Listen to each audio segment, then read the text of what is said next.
Hey YouTube, thanks for tuning in. Today I'm going to show you how to take a base, a little bit of cork, some glue, some paint, and turn that into a simple cobblestoned base. Oh yeah, some sand too.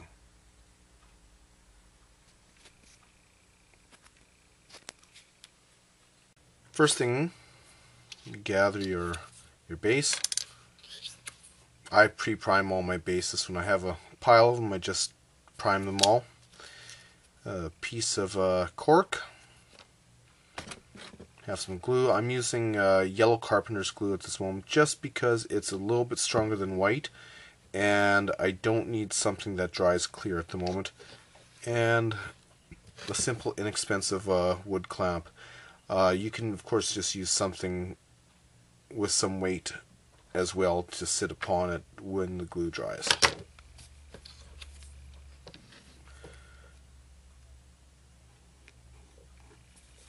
Take some glue, a cheap brush to spread it. Always use a brush that's about ready for the bin for your glue, otherwise it's kind of a waste. So set your cork on your clamp or on your base and clamp it down. That glue should be dry in about 15 minutes. Wipe any excess off. Now at this stage, the glue has dried and the cork is glued onto the base. At this stage, some of you may choose to leave the base square. I personally want all the bases I have to be round. This is the point where I would just cut out. And with cork, I mean, cork doesn't cut the easiest. I just, lightly run circles around, use a sharp blade, run the circles around until it starts to come out, and you could then slowly just kind of bend it away like so, and there you got it. And at this point I'm not going to worry about cleaning up the edges perfectly. Like, there's still a little bit of overlap. It's not perfectly flush, but I'll worry about that after. Right now, this is kind of good to move on to the next step. Okay, the next step in my process is drawing out the lines for the cobblestones. And basically I just take a pen, draw out a line, and however you want it, draw your parallel lines. And they don't have to be all perfectly evenly spaced, because if you've seen a real cobblestone road or path, you know that they're not. Some of this will end up crumbling while you're cutting it, but so you draw your parallels, and then mark out your perpendiculars. And there you go. Next thing in the process is cutting out the grooves. What I like to use is a straight edge blade that I kind of keep separate for nothing else. Good and sharp, but you got to be careful because you're not using the handle for it. What I do is at about a 45-degree angle on either side of the line, I just run the blade. This is where you got to be careful, otherwise you're going to cut your fingers and remove the excess. Don't know how well you'll be able to see the groove in there. Just clean it up a little more.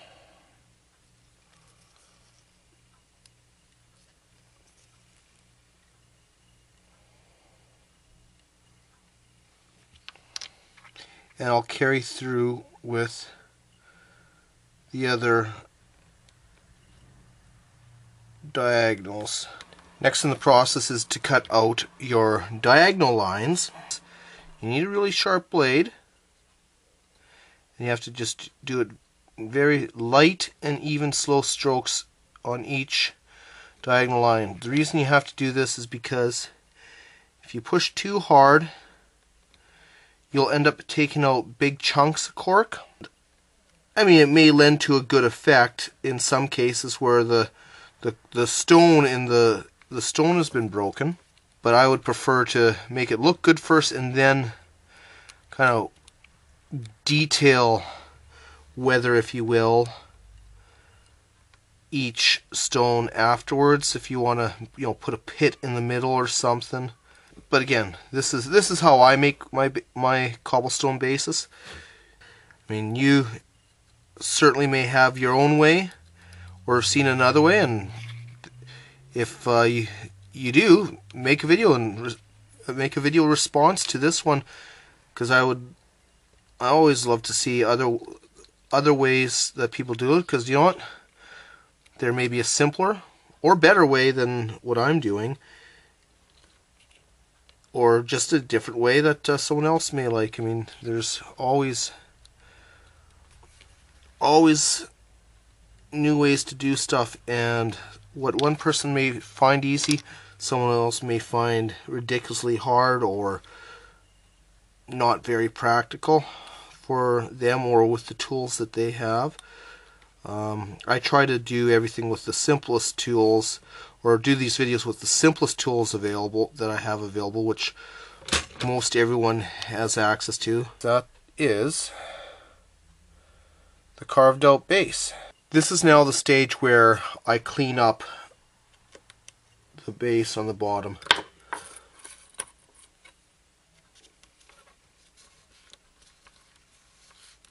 And I kind of just go around in a sawing motion with a long blade, very slowly, just to take a little bit off each time. The reason I use a long knife for this is that I can keep it flush and flat with the edge of the base. So when it is done, it is going to be pretty even with the base. I think I just got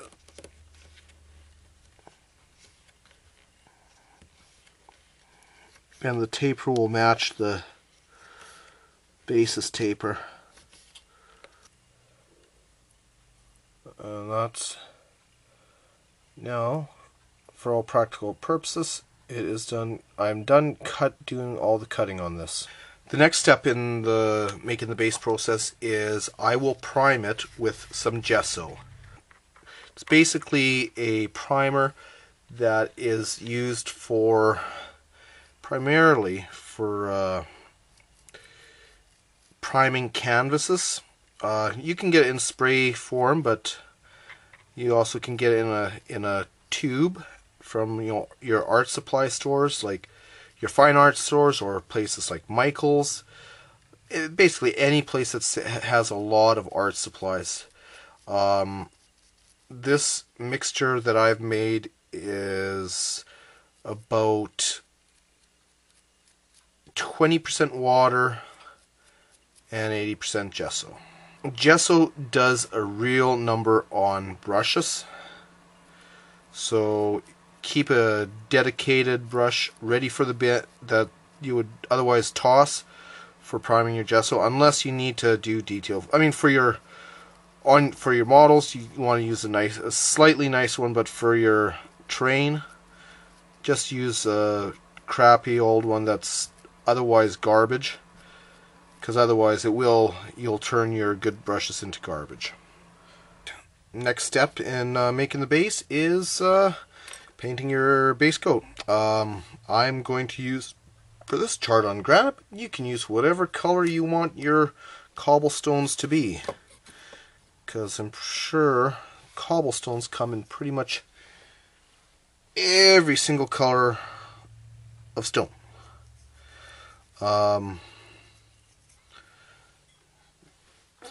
I just thin out paint. A lot of times I usually use, I actually use my cheaper craft store paints, dollar store paints. That is the painted base to this point. Next we'll add some sand. The next step that I do in making these bases is to fill in little cracks and crevices between the stones with sand. What I do for that is quite simply take a little white glue, PVA glue, whatever you want to call it. It's definitely more there than I need, but drop. Mix it about half and half with water. Basically, you're going to brush in all the crevices. If you go a little over, it's not a big deal because you're going to be wiping off the top. You just want to run across and fill the crevices with your glue. Anyways, next I have a container of sand that I've sifted out. Drop your basin upside down, press it in with some force, and there you go. But you want to wipe off the excess so there's nothing on the top surface. Everything is in the cracks. The cracks are now filled with sand.